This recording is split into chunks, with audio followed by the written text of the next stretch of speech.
মন্ত্রী সাবিনা ইয়াসমিনের বিধানসভা কেন্দ্রে তৃণমূল ত্যাগ করে মিমে যোগদান কয়েকশো তৃণমূল কর্মীর। মোথাবাড়ি বিধানসভা কেন্দ্রের আচিনতলা হাটে প্রায় ৩০০ জন তৃণমূল ছেড়ে মিমে যোগদান করলেন। এদের হাতে মিমের জেলা সভাপতি রেজাউল করিম মিমের পতাকা তুলে দেন। তার দাবি, জেলার বিভিন্ন এলাকায়, বিশেষ করে সংখ্যালঘু এলাকায় শাসক দলের ধস নামতে চলেছে। হাজার হাজার মানুষ মিমে যোগদান করবে।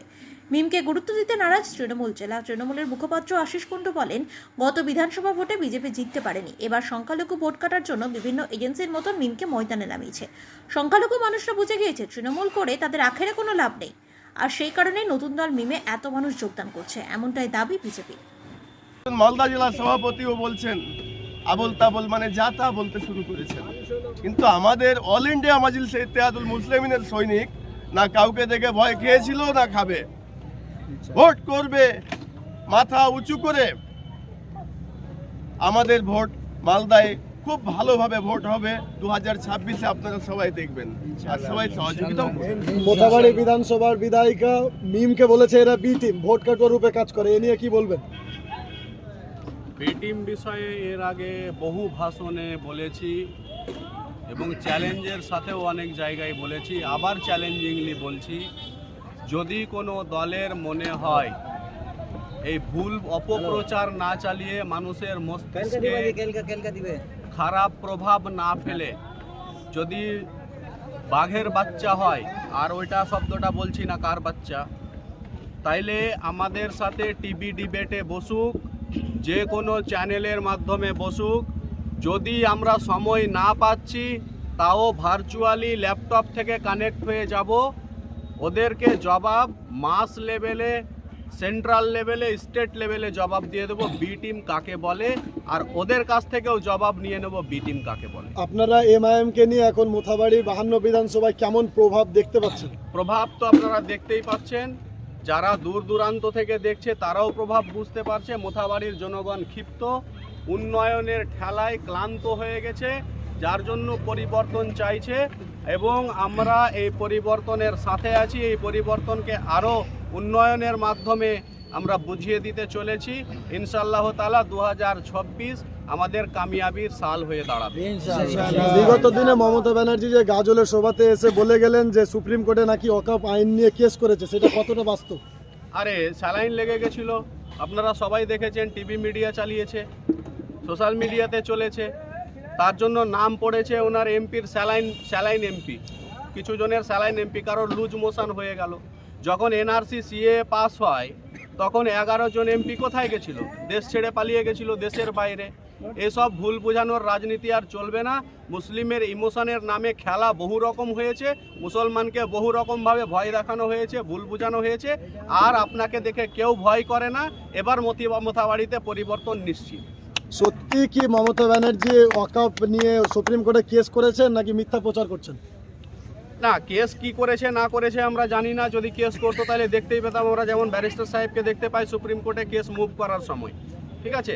তাহলে এনাদের প্রতিনিধি কেউ থাকলে আমরা সেটাও দেখতে পেতাম, ঠিক আছে? এনাদের কোনো স্টেটমেন্ট আসে না, এমনকি কড়া বার্তা উনি দেন, যদি এখানে ওয়াকফ নিয়ে বা কোনো ধরনের মুসলিম অ্যাক্টিভিটি করে তাইলে সেটাকে কড়া হাতে উনি দমন করবেন, উনি কোনো আন্দোলন করতে দেবেন না। এটা আপনারা শুনেছেন, এটা জনগণ শুনেছে।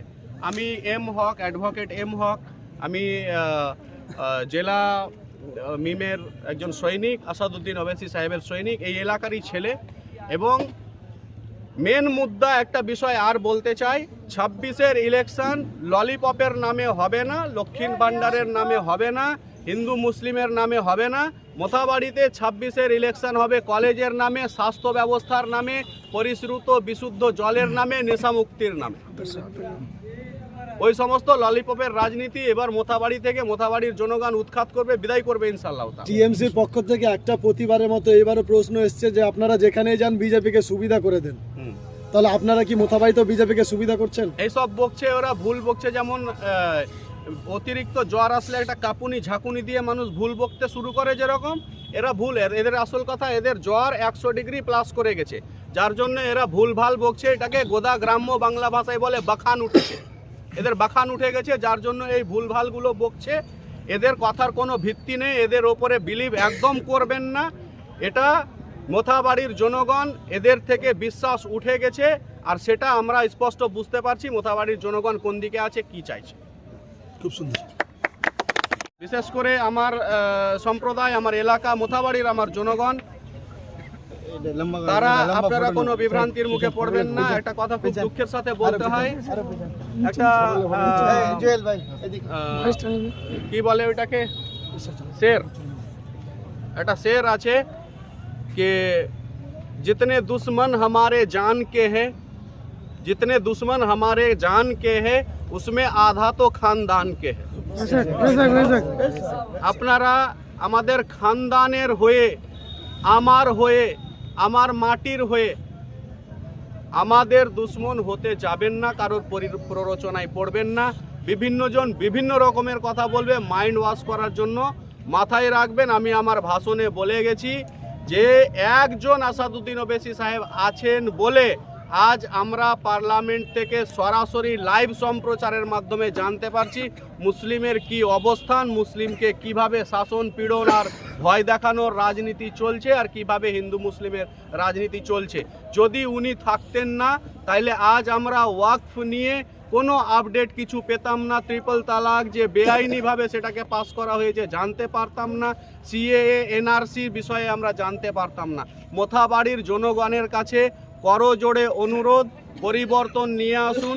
আপনাদের আওয়াজ, একজন এমন ব্যক্তিকে আপনারা নির্বাচিত করুন যে আপনাদের আওয়াজটাকে রাজ্য বিধানসভায় কিংবা পার্লামেন্ট পর্যন্ত পৌঁছে দিতে পারবে ইনশাআল্লাহ। মানুষ তৃণমূল ছেড়ে মিমে যোগদান করছে। মিম বলছে তাদের ঝড় চলছে জেলা জুড়ে, কি বলবেন? আপনারা হঠাৎ করে 350 বলছেন কেন? 3500 বলুন। 2021 সালে বাংলার যখন ভোট হয়েছিল বিধানসভা নির্বাচন, তখন নরেন্দ্র মোদী থেকে শুরু করে অমিত শাহজি বলেছিলেন ইস বার 200 পার। বাংলার মানুষ মুখে ঝামা ঘষে এই বাংলা বিরোধীদেরকে বাংলা থেকে বিদায় করেছিল। আর এবার যে 2026-এর নির্বাচন আসছে, যেহেতু গতবার রাজ্য দখল করতে পারেনি, এবার ওই জন্য বিভিন্ন এজেন্সি লাগিয়ে ইডি, সিবিআই, মিম, এগুলো সব এক একটা প্ল্যাটফর্ম, এগুলোকে লাগিয়ে এই রাজ্যকে দখল করতে চাইছে। মিম এজেন্ট অফ বিজেপি। আপনি কোনো সময় 350 বলবেন, কোনো সময় 3500 বলবেন। ভোটের বাক্স যখন খুলবেন তখন দেখবেন শুধুই জোড়াফুল।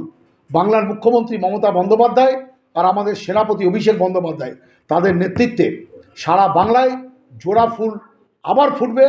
এবার যারা মিমকে দিয়ে ভোট কাটিয়ে বিজেপি যে সিট পেতে চাইছে, আপনাদেরকে দায়িত্ব নিয়ে বলছি 30টা সিট বিজেপির ভাগ্যে জুটবে কিনা খালি দেখতে থাকুন, সময়ের অপেক্ষা।